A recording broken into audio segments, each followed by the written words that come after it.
Warahmatullahi wabarakatuh. Waalaikumsalam warahmatullahi wabarakatuh. Yang terhormat Bapak kami Arif Rahman selaku pengampu mata kuliah manajemen budaya dan teman-teman yang hadir pada pertemuan sore hari ini. Kami di sini akan mempresentasikan mengenai pengelolaan lahan gambut. Sebelum lanjut ke materi, perkenalkan saya Muhammad Juman Hashim dengan NIM akhir 22054. Perkenalkan nama saya Ibria dengan NIM 049. Saya Baroro Arif Nani dengan NIM 22064. Saya Ramadhani Syafa dengan NIM 22066. Saya Mela Fasya dengan NIM 22068. Saya Rizky dengan NIM 551. Untuk pemaparan materi saya serahkan ke presentator.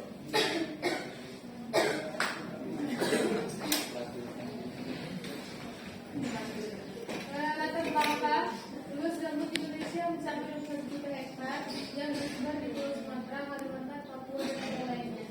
Lahan gambut untuknya memiliki kadar pH rendah, kapasitas kekuatan tinggi, penerimaan massa rendah, dan kandungan unsur NPK, Ca, dan C rendah. Pemanfaatan lahan gambut sebagai lahan pertanian berupa penggunaan air hemat dan teliti, menerapkan teknologi yang sesuai dan pengelolaan yang tepat karena instrumen yang marginal dan baku.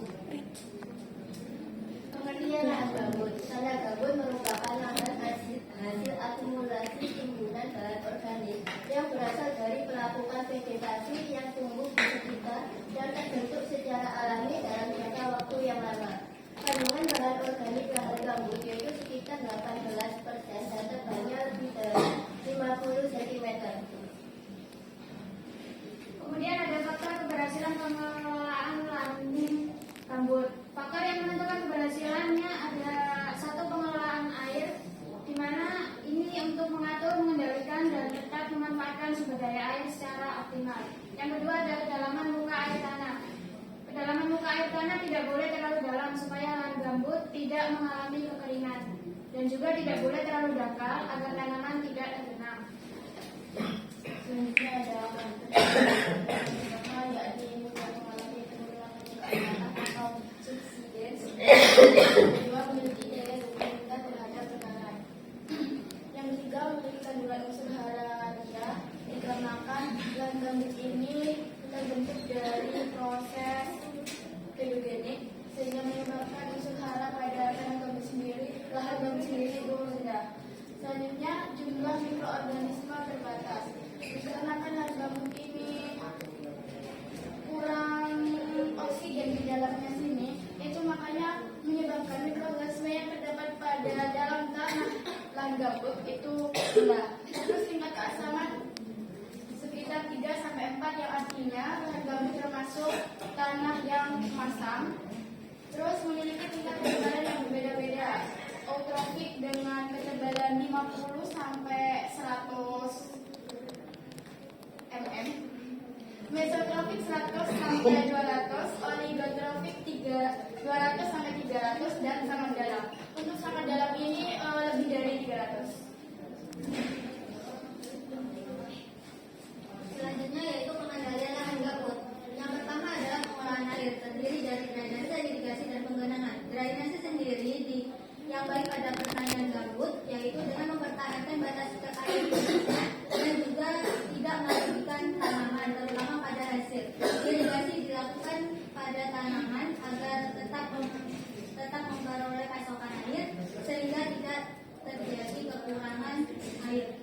Penggenangan sendiri ini sudah biasa digunakan di Florida, Amerika Serikat, yang menggunakan tanaman yang hidrofil.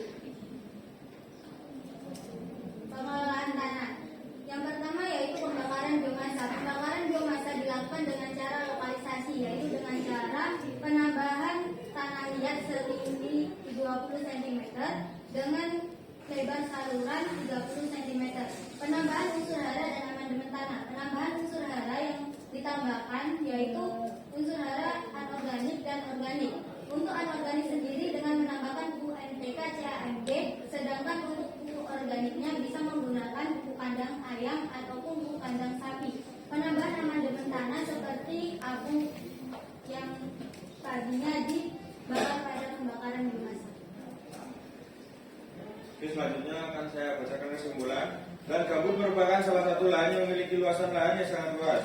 Tanah gambut umumnya memiliki kadar pH rendah, kapasitas tukar kation tinggi, kejenuhan basa rendah, dan kandungan unsur NPK, Ca, dan Mg rendah. Pengendalian lahan gambut dapat dilakukan dengan penambahan unsur hara dan amandemen tanah, dan juga pembakaran biomasa. Itu tadi presentasi dari kelompok kami. Apabila ada salah dan kurangnya kami mohon maaf. Wassalamualaikum warahmatullahi wabarakatuh. Waalaikumsalam warahmatullahi wabarakatuh. Baik, sebelumnya perkenalkan nama saya Febrianita dengan NIM akhir pasal 80. Di sini saya mau bertanya, menurut kelompok kalian, apakah upaya yang kalian berikan sudah efektif untuk diterapkan? Terima kasih. Baik, saya akan menjawab pertanyaan dari Febri. Pertanyaannya yaitu apakah cara-cara tersebut efektif dilakukan pada lahan gambut? Jawabannya efektif. Hal tersebut dikarenakan lahan gambut memiliki karakteristik yang turunnya permukaan tanah. Nah, penggenangan dapat meminimalisir terjadinya subsidence atau turunnya permukaan tanah. Terus kemudian pada penambahan biomasa, pembakaran biomasa. Nah, pembakaran biomasa tersebut juga dapat meningkatkan pH sehingga pH tidak menjadi masam kembali.